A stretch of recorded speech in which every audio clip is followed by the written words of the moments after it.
പ്രിയ സഹോദരരെ, കർത്താവായ യേശുക്രിസ്തുവിൻ്റെ രണ്ടാം വരുന്ന ചാനലിലേക്ക് നിങ്ങൾക്ക് എല്ലാവർക്കും സ്വാഗതം. പെട്രോളിൻ്റെ വില 1000 രൂപ, 1 കിലോ അരിക്ക് 500 രൂപ, പച്ചക്കറികൾ കിട്ടാനുമില്ല. അങ്ങനൊരു കാലം വരുമോ ഇല്ലയോ? ഇതാ വാർത്തകളിൽ നിറഞ്ഞു നിൽക്കുന്നു. എണ്ണവില കുതിച്ചുയരുന്നു. പെട്രോളിന് തടസ്സമുണ്ടാകാൻ സാധ്യതയുണ്ട്. ഇന്ത്യയുടെ ഒരു വ്യാപാര പങ്കാളിയാണ് ഇറാൻ.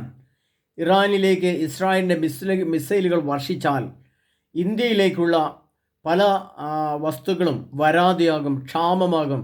ടാറ്റയുടെയും ബിർളയുടെയും അതുപോലെ തന്നെ അദാനി ഗ്രൂപ്പുകളുടെയൊക്കെ വ്യവസായം വളരെ ശക്തമായി നടന്നു പോകുന്നത് ധാരാളം പെട്രോളും ഡീസലും ഇങ്ങനെ കൊണ്ടുവന്ന് സ്റ്റോക്ക് ചെയ്ത് അവരുടെ വാഹനങ്ങളൊക്കെ വളരെ ഭംഗിയായി ഓടുന്നതുകൊണ്ടാണ്. അനുദിന പ്രവൃത്തികൾ വളരെ മനോഹരമായിട്ട് പോയിക്കൊണ്ടിരിക്കുന്നത് കൊണ്ടാണ് ലോകം സന്തോഷത്തോടെ പോകുന്നത്, ജനങ്ങൾ സന്തോഷത്തോടെ ജീവിക്കുന്നത്, സമൂഹം സന്തോഷത്തിലായിരിക്കുന്നത്, അഥവാ എല്ലാ കാര്യങ്ങളും ക്രമീകരിക്കപ്പെട്ടു പോകുന്നത്. എന്നാൽ ഇപ്പോൾ നമ്മൾ കഴിഞ്ഞ ദിവസം വാർത്ത കിട്ടും, ലെബനോനും ഇറാന് ഇസ്രായേലിൽ നിന്ന് ഒക്കെയുള്ള വിമാന സർവീസുകൾ ഇങ്ങോട്ട് വരുന്നില്ല. വിദേശ രാജ്യങ്ങളിൽ നിന്നുള്ള വിമാന സർവീസുകൾ ഇസ്രായേലിലേക്ക് വരുന്നില്ല. അവിടേക്ക് 1 ലക്ഷത്തോളം യാത്രക്കാർ തങ്ങിക്കിടക്കുന്നു, അവിടെ പെട്ടുപോയിരിക്കുന്നു എന്നാണ്. ഇത് ഞാൻ പറയുമ്പോൾ പ്രിയ സഹോദരങ്ങളെ, തിമോത്തിയോക്കാർക്ക് ലേഖനം 2 ലേഖനം, തിമോത്തിയോസ്കാർക്ക് എഴുതിയ 2 ലേഖനം, അതിൻ്റെ 3 അധ്യായം, അതിൻ്റെ 1 വചനത്തിൽ ഒരു വചനമുണ്ട്. ആ വചനത്തെ നമ്മളിപ്പോൾ ഏത് കാലഘട്ടത്തിൽ ലോകം എത്തപ്പെട്ടിരിക്കുന്നു എന്നതിനെക്കുറിച്ച് നമ്മൾ പഠിക്കുമ്പോൾ ആ വചനവും ആ ദിവസവും ഏതാണ്, എവിടെയാണ്, എങ്ങനെയാണെന്ന് നമ്മൾ അറിയുന്നതിന് വേണ്ടിയാണ് ഞാൻ ഈ ക്ലാസ് തരുന്നത്. അത് 2 തിമോത്തിയോസ്കാരുടെ 3 അധ്യായം 1 തിരുവചനം. അവിടെ ഇങ്ങനെ കാണുന്നു: അവസാന നാളുകളിൽ ക്ലേശപൂർണമായ സമയങ്ങൾ വരും. അപ്പോൾ സ്വാർത്ഥ സ്നേഹികളും ധനമോഹികളും അഹങ്കാരികളും ഗർവിഷ്ഠരും ദൈവദൂഷകരും മാതാപിതാക്കളെ അനുസരിക്കാത്തവരെന്ന് പറഞ്ഞുകൊണ്ട് കുറേ ഇങ്ങ് പറയുന്നുണ്ട്. അതിനേക്കാളേറെ ഏറ്റവും പ്രാധാന്യം അറിയിക്കുന്ന ഒരു വചനം അവസാന നാളുകളിൽ ക്ലേശപൂർണമായ സമയങ്ങൾ വരും എന്നതാണ്. പ്രിയ സഹോദരങ്ങളെ, ഈ വചനം എടുത്തു വെച്ച് നമ്മൾ പഠിച്ച് പരിശുദ്ധാത്മാവോട് നിറഞ്ഞ് അതിൻ്റെ വ്യാഖ്യാനം ചോദിച്ച് അത് കർത്താവിനോട് സംസാരിക്കണമേ എന്ന് പറഞ്ഞ് നമ്മൾ കണ്ണുകളടച്ച് കൈകൂപ്പിയിരിക്കുമ്പോൾ കർത്താവ് 2 കാര്യങ്ങളാണ് പറഞ്ഞിരുന്നത്.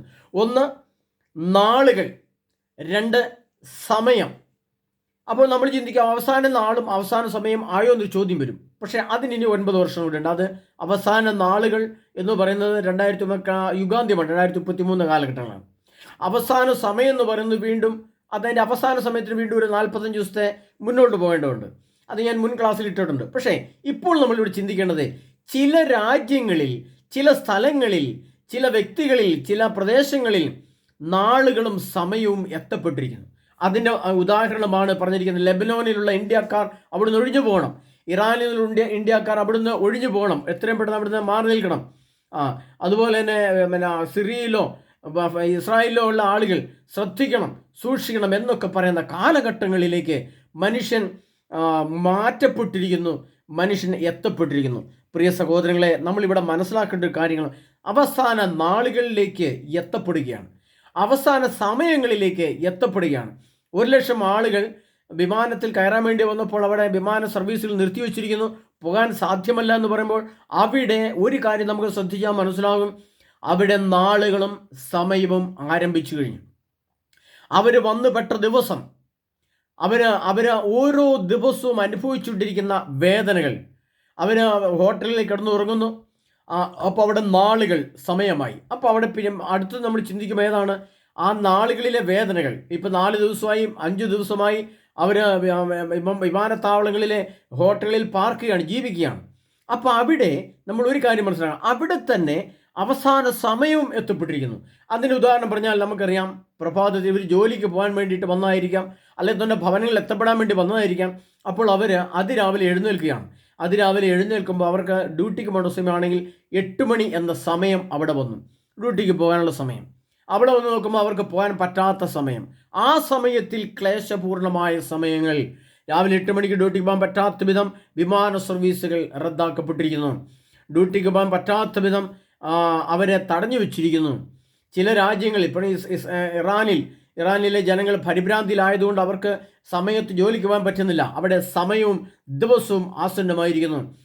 അതുപോലെ തന്നെ ഡ്യൂട്ടിക്ക് പോകാൻ പറ്റാത്ത സമയം മാത്രമല്ല, അതിനുശേഷം നമ്മുടെ ഭവനങ്ങളിലേക്ക് വരേണ്ട ദിവസവും സമയവും ബുക്ക് ചെയ്തിട്ടൊക്കെ ആയിരുന്നു അവർ യാത്ര ചെയ്തുകൊണ്ടിരുന്നത്.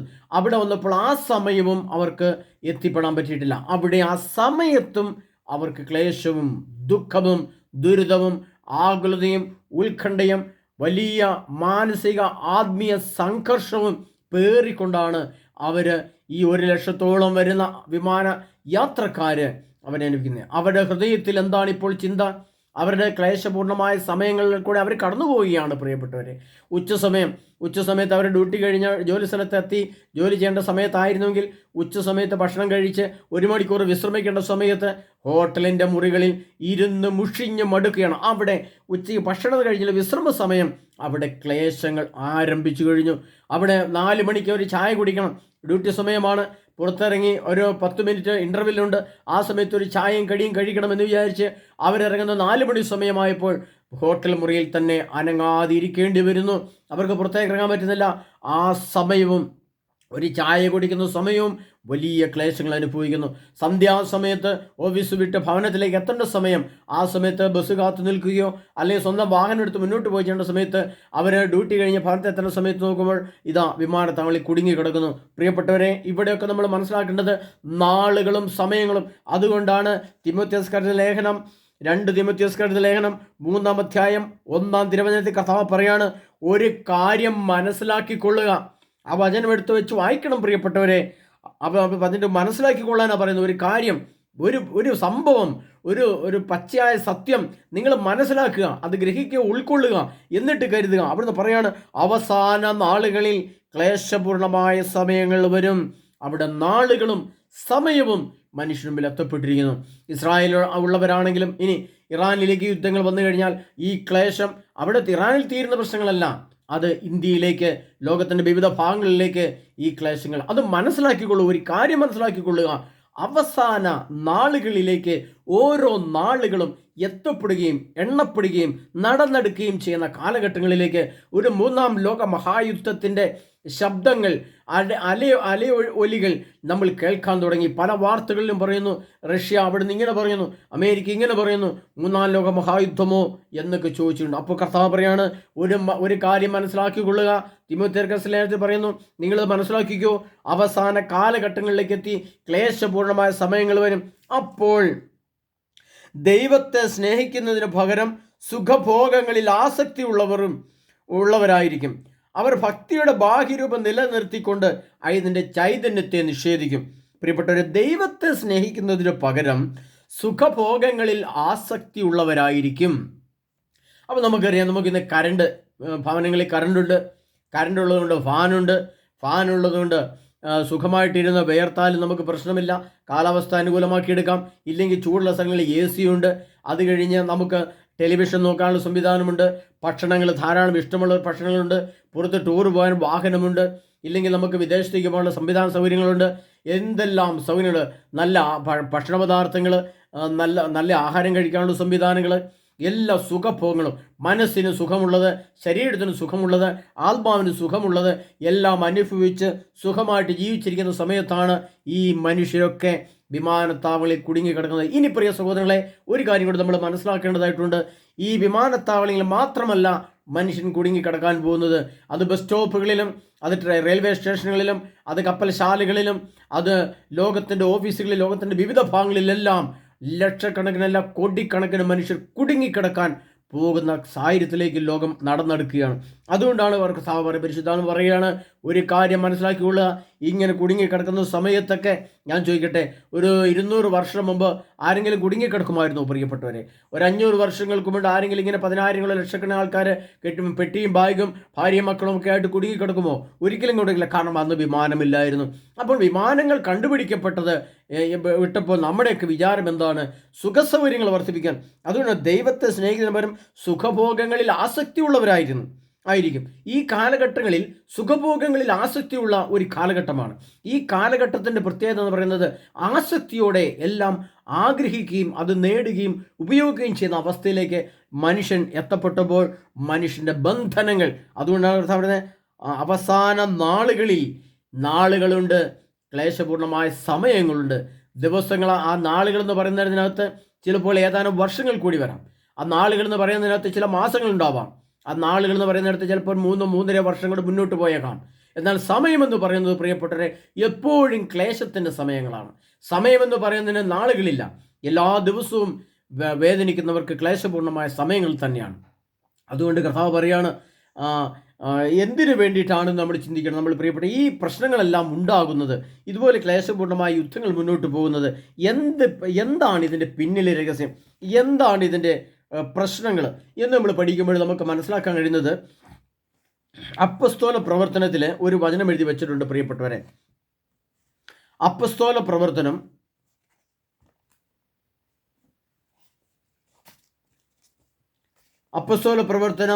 15-ാം അധ്യായം അതിൻ്റെ 14-ാം തിരുവചനം. അവിടെ ഇങ്ങനെ ഇതെല്ലാ ക്ലേശങ്ങളും എങ്ങോട്ടാണ് പോകുന്നത്? കുറേയേറെ ആളുകൾ ക്ലേശങ്ങൾ അനുഭവിക്കും, വേദനകൾ അനുഭവിക്കും, പ്രശ്നങ്ങളുണ്ടാകും. പക്ഷേ ഇതിനെല്ലാം ആത്യന്തികമായ നന്മ, ആത്യന്തികമായ ലക്ഷ്യം എങ്ങോട്ടാണ് പോകുന്നത്? എന്തിനു വേണ്ടിയാണ് ഇസ്രായേൽ ജനം ഇത്രമാത്രം യുദ്ധവും ഈ വേദനയും സഹിക്കുന്നത്? അവർ സഹിക്കുന്നുണ്ട്. അവസാന നാളുകളാണെന്ന് അവരുടെ വിശകലനത്തിൽ എഴുതപ്പെട്ടിട്ടുണ്ട്. അത് ക്ലേശപൂർണമായ സമയങ്ങളിൽ കൂടിയാണ് കടന്നു പോകുന്നതെന്ന് അവർക്ക് നല്ല ധാരണയുണ്ട്. അവരുടെ പട്ടാളക്കാരെ അനുഭവിക്കുന്ന വേദന ദിവസങ്ങളോ മാസങ്ങളോ വർഷങ്ങളായി യുദ്ധം ചെയ്യുന്നു. അതിനുവേണ്ടി എൻ്റെ പിന്നാമ്പുറങ്ങളിൽ മന്ത്രിസഭകൾ കൂടിയാലോചന നടത്തുകയും ഓർഡറുകൾ പുറപ്പെടുവിക്കുകയും ഒക്കെ ചെയ്യുന്നു. മിസൈൽ വരുമ്പോൾ അവരും ബങ്കറുകളിലേക്കൊക്കെ മാറുന്ന അവസ്ഥ നമ്മൾ കാണുന്നുണ്ട്. അപ്പോൾ കർത്താവ് പറയുകയാണ്, എന്തിനു വേണ്ടിയാണ് ഇതിൻ്റെ എല്ലാം പിന്നിലെ രഹസ്യം? ആർക്കു വേണ്ടിയാണ്? എന്താണ് ഇതിൻ്റെ ലക്ഷ്യം എന്ന് കർത്താവ് പറയുമ്പോൾ മനസ്സിലാക്കാൻ കഴിയുന്നത്, അപ്പോസ്തല പ്രവർത്തനം 15-ാം അധ്യായം അതിൻ്റെ 14-ാം തിരുവചനം 15-ാം തിരുവചനം ഇങ്ങനെ എഴുതപ്പെട്ടിരിക്കുന്നു. ഇങ്ങനെ എഴുതപ്പെട്ടിരിക്കുന്നു, അതിനുശേഷം ഞാൻ തിരിച്ചു വരും, ദാവീദിന്റെ വീണുപോയ കൂടാരം ഞാൻ വീണ്ടും പണിയും. പ്രിയപ്പെട്ടവരെ, അത് നമ്മൾ കുറച്ചുകൂടെ നല്ല രീതിയിൽ വായിച്ച് മനസ്സിലാക്കേണ്ടതായിട്ടുണ്ട്. 14-ാം തിരുവചനം മുതൽ നമുക്ക് പറയാം, സഹോദരന്മാരെ, ഞാൻ പറയുന്നത് കേൾക്കുവിൻ. എൻ്റെ നാമത്തിന് വേണ്ടി വിജാതിരിയിൽ നിന്ന് ഒരു ജനത്തെ തിരഞ്ഞെടുക്കുവാൻ ദൈവം ആദ്യം അവരെ സന്ദർശിച്ചത് എങ്ങനെയെന്ന് ശിമയോൻ വിവരിച്ചുവല്ലോ. പ്രവാചകന്മാരുടെ വാക്കുകൾ അതിനോട് പൂർണ്ണമായി യോജിക്കുന്നു. ഇങ്ങനെ എഴുതപ്പെട്ടിരിക്കുന്നു, അതിനുശേഷം ഞാൻ തിരിച്ചു വരും, ദാവീദിന്റെ വീണുപോയ കൂടാരം ഞാൻ വീണ്ടും പണിയും, അതിൻ്റെ നഷ്ടാവശിഷ്ടങ്ങളിൽ നിന്ന് ഞാൻ അതിനെ പുതുക്കി പണിയും, അതിനെ ഞാൻ വീണ്ടും ഉയർത്തി നിർത്തും. പ്രിയ സഹോദരങ്ങളെ, നമുക്കറിയാം ഇന്ന് ലോകത്ത് ദേവാലയവും പ്രാർത്ഥനാലയവും ഇല്ലാത്ത ഒരേ ഒരു രാജ്യം അത് ഇസ്രായേൽ ജനമാണ്. അവരുടെ ശക്തമായ പ്രാർത്ഥനയും ആരാധനയും ലോകം കണ്ടതാണ്. ആ കാലഘട്ടങ്ങളിൽ ഇസ്രായേലിൻ്റെ സമ്പൽ സമൃദ്ധിയുടെയും ഐശ്വര്യത്തിൻ്റെയും മകുടമായിരുന്നു. ആ കാലഘട്ടങ്ങളിൽ സോളമൻ രാജാവ് പണിത ജെറുസലേം ദേവാലയത്തിലെ ആരാധന ലോക പ്രശസ്തമാണ്. ലോകത്തിൻ്റെ എല്ലാ ജനങ്ങളും, അന്നത്തെ യഹൂദന്മാരല്ലാത്ത ആളുകൾ പോലും അവിടെ വന്ന് അവരാരാധിച്ചിട്ട് എൻ്റെ ഭവനം പ്രാർത്ഥനാലയം എന്ന് വിളിക്കപ്പെടുന്ന യേശുക്രിസ്തു പറഞ്ഞിട്ട് വെച്ചിട്ടുണ്ട്. സകല ജാതികൾക്കുള്ള പ്രാർത്ഥനാലയമെന്ന് അത്രമാത്രം പേരും പ്രശസ്തിയും ഉണ്ടായിരുന്നായിരുന്നു. എന്നാൽ അത് വീണുപോയി. അതുകൊണ്ട് കർത്താവ് ഇങ്ങനെ എഴുതപ്പെട്ടിരിക്കുന്നു, അതിനുശേഷം ഞാൻ തിരിച്ചു വരും. ദൈവത്തിൻ്റെ പരിശുദ്ധാത്മാവ് പറയുകയാണ്, യേശുക്രിസ്തുവിൻ്റെ തിരിച്ചുവരവ്. ആ തിരിച്ചുവരവിന് വേണ്ടിയാണ് ഇസ്രായേലിൻ്റെ ഒരുക്കം. ഇസ്രായേലിലെ നല്ലൊരു ശതമാനം ആളുകളും യേശു ക്രിസ്തുവിൽ വിശ്വസിക്കുന്നു. അവരുടെ ബൈബിൾ എടുത്തു വെച്ച് ബെഞ്ചമിൻ നെഹത്യാഹു ദൈവവചനം ബൈബിളിൽ നിന്ന് പറഞ്ഞുകൊണ്ട് അദ്ദേഹം പ്രസംഗം നടത്തുന്നതൊക്കെ നമ്മൾ കേട്ടിട്ടുണ്ട്. കർത്താവിന് അതിനുശേഷം ഞാൻ തിരിച്ചു വരും, ദാവീദിൻ്റെ വീണുപോയ കൂടാരം ഞാൻ വീണ്ടും പണിയും. ദാവീദിൻ്റെ വീണുപോയ കൂടാരമാണ് ജെറുസലേം ദേവാലയം. അത് നശിപ്പിക്കപ്പെട്ടു. സോളമൻ രാജാവ് പണിത്, ദാവീദിൻ്റെ വംശത്തിൽപ്പെട്ട മകൻ പണിത ആ ദേവാലയം നശിച്ചുപോയി. അത് കർത്താവ് പറയാണ്, അതിനെ ഞാൻ വീണ്ടും പണിയും. ദാവീദിന്റെ വീണുപോയ കൂടാരം ഞാൻ വീണ്ടും പണിയും, അതിൻ്റെ നഷ്ടാവശിഷ്ടങ്ങളിൽ നിന്ന് ഞാൻ അതിനെ പുതുക്കി പണിയും, അതിനെ ഞാൻ വീണ്ടും ഉയർത്തി നിർത്തും. കർത്താവ് അരുളി ചെയ്യുന്നു. പ്രിയ സഹോദരങ്ങളെ, ഈ ക്ലേശമെല്ലാം സഹിക്കുമ്പോഴും അവരുടെ ആത്മാവിൽ ഒരു പുതിയ ദേവാലയം, ആ പുതിയ ദേവാലയത്തിലെ ആരാധന, അതിലൂടെ ശക്തി, അതിലൂടെ ഐക്യം, അതിലൂടെ ആനന്ദം, അവരെ ഇസ്രായേൽ എന്ന രാഷ്ട്രത്തിൻ്റെ വീണ്ടും മഹത്വം ലോകത്ത് കൊടുത്തുകൊണ്ട്, ലോകത്ത് മുഴുവൻ ദൈവത്തെ കൊടുത്തുകൊണ്ട് നീതിയും സത്യവും സമാധാനവും ശാന്തിയും ഐശ്വര്യവും പുരോഗതിയും സമ്പൽ സമൃദ്ധിയും കൊടുക്കുന്ന ഒരു രാഷ്ട്രമായി, ദൈവസ്നേഹത്തെ കൊടുക്കുന്ന രാഷ്ട്രമായി, ദൈവത്തിൻ്റെ മഹത്വത്തെ മറ്റുള്ളവർക്ക് പങ്കുവെച്ചു കൊടുക്കുന്ന ഒരു രാഷ്ട്രമായി മാറ്റപ്പെടും, വീണ്ടും മാറ്റപ്പെടും എന്നുള്ള വിശ്വാസം, ശുഭാപ്തി വിശ്വാസം അവരിലുണ്ട്. അതുകൊണ്ടാണ് കർത്താവ് പറയുകയാണ്, അപ്പസ്തോല പ്രവർത്തനം 15-ാം അധ്യായം അതിന് 14-ാം തിരുവചനം മുതൽ വായിക്കുമ്പോൾ ഇവിടുന്ന്, ദാവീദിന്റെ വീണുപോയ ഭവനത്തെ ഞാൻ പുതുക്കി പണിയും, അതിൻ്റെ നഷ്ടാവശേഷങ്ങളിൽ നിന്ന് ഞാനത് പുതുക്കി നിർത്തും, ഞാൻ അതിനെ താങ്ങി നിർത്തും, ഞാൻ അതിനെ എഴുന്നേൽപ്പിച്ചു നിർത്തും. അപ്പോൾ ജെറുസലേമിൽ അവർക്കറിയാം, അവരിപ്പോൾ ശക്തമായിട്ട് ഇസ്രായേൽക്കാരെ മുന്നോട്ട് പോകുന്നതിൻ്റെ കാരണം അലക്സ പള്ളി എന്ന ആ സ്ഥാനത്ത് സർവശക്തനായ ദൈവത്തിൻ്റെ ദേവാലയം പണിയപ്പെടും. അതിന് കർത്താവ് അതിന് അനുവദിക്കും. ആ ഒരു സാഹചര്യം പശ്ചാത്തലവും അവരൊരുക്കിക്കൊണ്ടിരിക്കുകയാണ് പ്രിയപ്പെട്ടവരെ. അതുകൊണ്ടാണ് കർത്താവ് പറഞ്ഞത്, ഗലാത്യർക്ക് ദിനത്തിൽ പറയുന്നത്, അവസാന നാളുകളിൽ ക്ലേശപൂർണമായ സമയങ്ങൾ വരും. ആ സമയത്തിലേക്ക് എന്തൊക്കെ സംഭവിക്കുമെന്ന് കൂടി ലോകം മനസ്സിലാക്കേണ്ടിയിരിക്കുന്നു. ആ ക്ലേശം എന്ന് പറയുന്നത് നമുക്കറിയാം, പെട്രോൾ ഡീസൽ ഇപ്പോൾ നമുക്ക് കിട്ടുന്നത് 100 രൂപയ്ക്ക് 1 ലിറ്റർ പെട്രോൾ 106 രൂപ, അതിനൊക്കെ 100 രൂപയ്ക്ക് ഡീസലൊക്കെ കിട്ടുന്ന കാലഘട്ടമാണ് ഇപ്പോൾ. എന്നാൽ പ്രിയ സഹോദരങ്ങളെ, നമുക്ക് 1 ലിറ്റർ പെട്രോൾ കിട്ടണമെങ്കിൽ 1000 രൂപ കൊടുക്കേണ്ട സാഹചര്യം വന്നേക്കാം. അതുപോലും അടുത്ത് തന്നെ വരും പ്രിയപ്പെട്ടവരെ. നമ്മൾ 10 ലിറ്റർ എണ്ണ അടിക്കാൻ വേണ്ടി വാഹനവുമായിട്ട് പമ്പിൽ കയറുമ്പോൾ അവർ പറയാണ്, ചേട്ടാ 10 ലിറ്റർ തരാൻ പറ്റില്ല, 5 ലിറ്റർ തരാം, പകുതിയെ തരാൻ പറ്റൂ, കാരണം ഇതിനകത്ത് എണ്ണ വളരെ കുറവാണ്, എണ്ണ വളരെ വരാൻ താമസിക്കുന്നു എന്നാണ് അറിഞ്ഞിരിക്കുന്നത് എന്ന് പറയും. അങ്ങനെ പെട്രോൾ അല്പം മാത്രം കിട്ടുന്ന കാലഘട്ടത്തിലൂടെ വരുന്നു. അവിടുന്ന് വീണ്ടും കുറച്ച് കാലഘട്ടത്തോടെ മുന്നോട്ട് പോകുമ്പോൾ പിന്നെ ആ അവസാന നാളുകളിൽ ക്ലേശപൂർണ്ണമായ സമയങ്ങൾ പോകുമ്പോൾ ആ ക്ലേശത്തിൻ്റെ ആഴം എങ്ങനെയാണ്? പെട്രോൾ ലഭ്യത അല്ലെങ്കിൽ പെട്രോൾ ഡീസൽ ലഭ്യത ഇല്ലാതെ വരുന്ന സാഹചര്യം.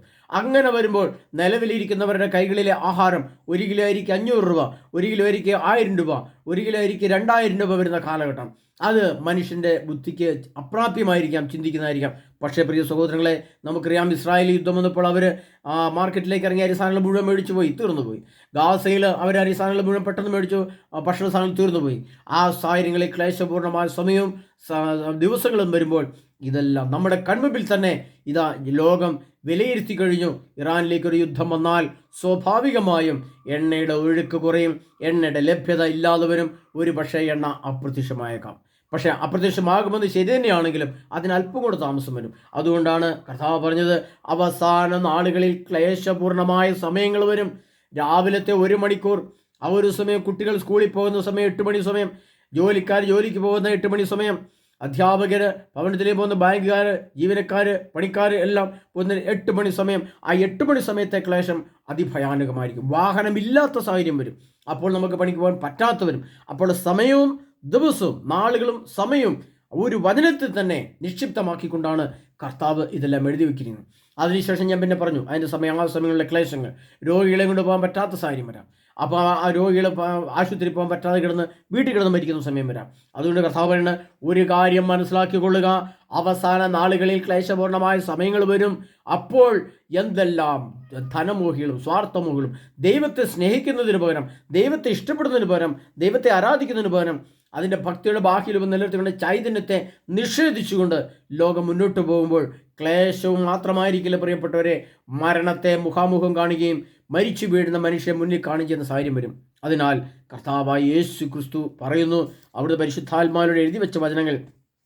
അതുകൊണ്ട് പെട്രോൾ ഡീസൽ ഉപയോഗിച്ചുകൊണ്ടുള്ള നമ്മുടെ ഇപ്പോഴത്തെ ഈ യാത്രകളും ആനന്ദവും ഈ ഭോഗാസക്തിയുടെ നമ്മുടെ ആനന്ദപൂർവമായ എല്ലാം നമ്മൾ ഉപയോഗിക്കുന്ന ആ ഒരു തീഷ്ണ ജ്വലനം, ഈ ലോകത്തിലെ ഭൗതിക സമ്പത്ത് മുഴുവനും സുഖമായി ആനന്ദത്തോടെ അനുഭവിക്കുന്ന അവസ്ഥ, കണ്ണിന് കൊടുക്കാനുള്ള സുഖം, കാതിന് കൊടുക്കാനുള്ള സുഖം, ശരീരത്തിൻ്റെ ഭക്ഷണ സാധനങ്ങൾ, ശരീരത്തിൻ്റെ വസ്ത്ര സംവിധാനങ്ങൾ, വീട് പണിയുമ്പോഴുള്ള വലിയ ആഡംബര വീടുകൾ, കാറ് മേടിക്കുമ്പോൾ 30 ലക്ഷം 60 ലക്ഷം രൂപയുടെ കാറുകൾ, ഇതെല്ലാം സുഖഭോഗ ആസക്തിയുടെ ഉദാഹരണങ്ങളാണെന്ന് നമുക്കറിയാം. പക്ഷേ കർത്താവ് പറയുന്നു, ഇതെല്ലാം നിങ്ങളൊരു മനസ്സിലാക്കിയുള്ള അവസാന നാളുകളിൽ ഇതിൻ്റെ എല്ലാം എതിർ സംഭവം നടക്കും. ഇപ്പോൾ നമ്മൾ സുഖിക്കുന്ന എല്ലാ മേഖലകളും അപാരമായ ക്ലേശവും അപാരമായ വേദനയിലൂടെ നമ്മൾ കടന്നു പോകേണ്ടി വരും. അതാണ് ഇപ്പോൾ നമ്മൾ ഗാസയിൽ കാണുന്നത്, ലെബനോണിൽ കാണുന്നത്. ഇസ്രായേലിൽ അത് സംഭവിച്ചിട്ടില്ലെങ്കിലും ഇനി ഇറാനിൽ അത് സംഭവിക്കാൻ പോകുന്നു. അതുപോലെ തന്നെ ലോകം മൊത്തമായിട്ട് ഇത് വ്യാപിക്കും ഇന്നല്ല നാളെ. 3-ാം ലോകമഹായുദ്ധം അടുത്തു വരുന്നു പ്രിയ സഹോദരങ്ങളെ. അതിനാൽ കർത്താവായ യേശു ക്രിസ്തുവിലുള്ള വിശ്വാസത്തെ, വിശുദ്ധിയെ, ജ്ഞാനത്തെ, വിവേകത്തെ, നമ്മുടെ ദൈവത്തോടെ യേശു ക്രിസ്തുവിനോടുള്ള വിധേയ മനോഭാവം, യേശു ക്രിസ്തുവിനെക്കുറിച്ച് ചിന്തിക്കുകയും കാണുകയും ചെയ്യുന്നതിനുള്ള കാഴ്ചപ്പാടുള്ള മാറ്റം വരുത്തണം. ഇന്നുവരെ കണ്ടതുപോലെയല്ല ഇനി യേശുവിനെ കാണേണ്ടത്, ഇന്നുവരെ ഒരുങ്ങിയതുപോലെയല്ല നമ്മൾ ഇനി ഒരുങ്ങേണ്ടത്, ഇന്നുവരെ നമ്മൾ വചനം വായിച്ചതുപോലെ അല്ല വചനം വായിക്കേണ്ടത്, ഇന്നുവരെ നമ്മൾ ദേവാലയത്തിൽ പോയിരുന്ന അതേ മോഡലിൽ ഇനി പള്ളിയിൽ പോകരുത് പ്രിയപ്പെട്ടവരെ. ഒരുക്കത്തിൻ്റെ കാലഘട്ടങ്ങളാണ്. അതുകൊണ്ടാണ് ലൂക്കായുടെ സുവിശേഷം പറയുന്നത്, നിങ്ങൾ അരമുറുക്കിയും വിളക്ക് കത്തിച്ചും ഇരിക്കുവിൻ, എന്തെന്നാൽ നിങ്ങളുടെ കർത്താവിൻ്റെ പ്രത്യാഗമനം ഉടനെയുണ്ടെന്ന് മനസ്സിലാക്കുവിൻ. അരമുറുക്കുക എന്ന് പറഞ്ഞാൽ ആ വാക്കിൻ്റെ അർത്ഥം എന്താണ് പ്രിയപ്പെട്ടവരെ? ശരീരത്തെ ഒരുക്കുക എന്നാണ്. വിളക്ക് കത്തിക്കുക എന്ന് പറഞ്ഞാൽ എന്താണ് പ്രിയപ്പെട്ടവരെ? 5 ഇന്ദ്രിയങ്ങൾ വിളക്കുപോലെ ജ്വലിക്കുന്ന കർത്താവിൻ്റെ സുവിശേഷം കൊണ്ട്, പരിശുദ്ധാത്മ കൊണ്ട്, വിശുദ്ധി കൊണ്ട് നിറഞ്ഞ ആ വിളക്കായിട്ട് നിങ്ങളുടെ ഇന്ദ്രിയങ്ങൾ മാറട്ടെ. നിങ്ങളുടെ ശരീരം ഒരു വിളക്കായിട്ട് മാറട്ടെ. നിങ്ങളുടെ ശരീരത്തിൽ പരിശുദ്ധാത്മാവിൻ്റെ അഗ്നി ജ്വലിക്കട്ടെ എന്നാണ് കർത്താവ് അർത്ഥമാക്കുന്നത്. അങ്ങനെ നിങ്ങൾ അരമുറുക്കുകയും വിളക്ക് കത്തിച്ചും ഇരിക്കുവിൻ എന്ന് പറഞ്ഞ കാലഘട്ടത്തിലൂടെ നമ്മൾ കടന്നു പോവുകയാണ്. അരമുറുക്കാനും വിളക്ക് കത്തിക്കാനും ഉള്ള കാലഘട്ടമായി, സമയമായി പ്രിയ സഹോദരങ്ങളെ. നമ്മുടെ ക്ലേശപൂർണ്ണത, നമ്മുടെ ക്ലേശത്തിൻ്റെ ആഴം ഒന്നും നമ്മൾ കണ്ടിട്ടില്ല, അത് വരാൻ പോകുന്നേ ഉള്ളൂ. അതുകൊണ്ട് കർത്താവ് സൂചിപ്പിച്ച ഒരു കാര്യം മനസ്സിലാക്കിക്കൊള്ളുക എന്ന് പറഞ്ഞുകൊണ്ട് തിമോഥെയോസിന് എഴുതിയ ലേഖനത്തിൽ വചനത്തിൻ്റെ അർത്ഥം നമ്മൾ മനസ്സിലാക്കിക്കോ.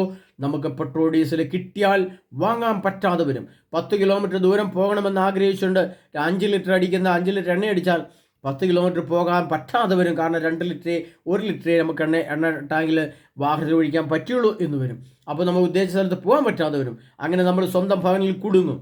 യാത്രക്കാർ വിമാനത്താവളങ്ങൾ, റെയിൽവേ സ്റ്റേഷനിൽ കുടുങ്ങുന്ന പോലെ മനുഷ്യൻ്റെ ഭവനങ്ങളിൽ കുടുങ്ങി പുറത്തേക്ക് ഇറങ്ങാൻ വയ്യാത്ത വിധം ആവുന്ന കാലഘട്ടത്തിലേക്ക് പോകും. അതുകൊണ്ട് ഇത് മുന്നറിയിപ്പായിട്ട് ഞാൻ തന്ന് സംസാരിക്കുകയാണ്. എന്നാൽ കർത്താവ് പറയുന്നു, കർത്താവിന് ഈശോ പറഞ്ഞ വചനമുണ്ട്, വെളിപാട് 3:10, സകല ഭൂവാസികളെയും പരിശോധിക്കാനായി ലോകത്തിലുണ്ടായിരിക്കുന്ന കഷ്ടങ്ങൾ സമയത്ത് നിന്നെ ഞാൻ സംരക്ഷിക്കും എന്ന് കർത്താവ് പറഞ്ഞ വചനവും വീണ്ടും നമ്മൾ ഓർമ്മിക്കുകയും പഠിക്കുകയും ചെയ്യണം പ്രിയപ്പെട്ടവരെ. കർത്താവായ യേശു ക്രിസ്തുവിൻ്റെ വരവിന് വേണ്ടിയുള്ള ഒരുക്കം ആരംഭിച്ചു, ലോകമന്ത്യത്തിലേക്ക് നടന്നെടുക്കുകയാണ്.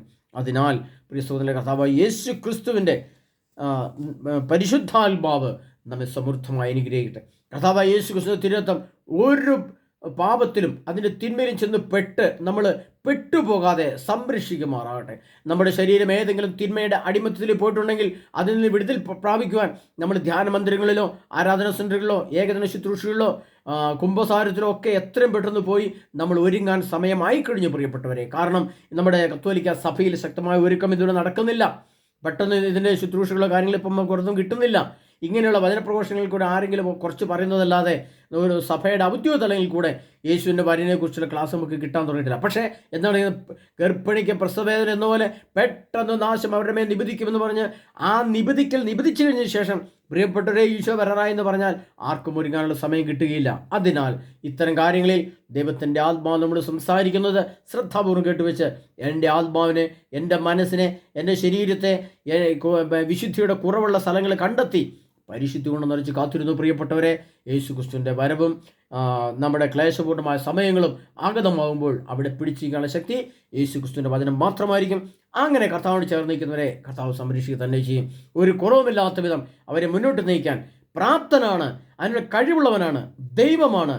ദൈവം നമ്മുടെ കൂടെയുള്ള അവസ്ഥയാണ് യേശു ക്രിസ്തു. യേശു ക്രിസ്തുവിൻ്റെ വചനം നമ്മുടെ കൂടെയുണ്ട്.